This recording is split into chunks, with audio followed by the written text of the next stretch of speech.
Isabelle de Taon ne se lasse décidément pas d'Angoulême.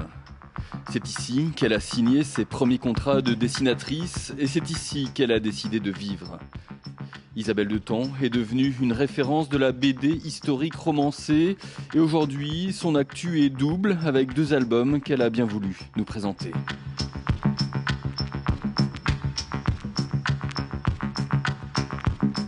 Le tome qui vient de paraître est le 3e et dernier, c'était prévu comme ça dès le départ et donc ça raconte l'histoire d'un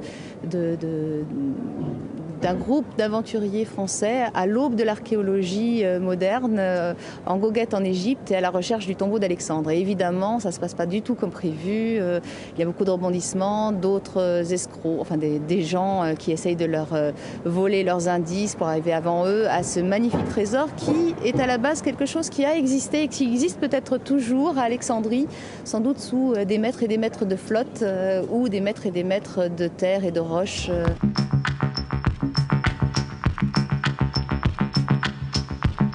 Je suis passionnée par l'histoire, mais il ne faut pas que ce soit pédagogique. Il faut qu'on le vive, qu'on vive une époque. J'adore ça, me projeter dans une époque révolue et essayer de voir comment j'y aurais vécu.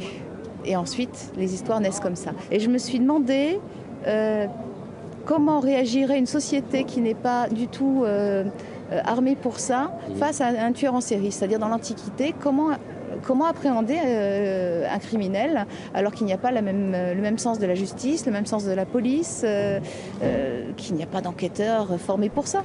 Et voilà, ça c'est le début du bouquin. Et là aussi une trilogie ? Oui, c'est une trilogie. Normalement, le prochain tome doit sortir à l'automne. Merci beaucoup Isabelle de nous avoir donné toute votre actualité pour ce festival d'Angoulême 2012. Merci à vous.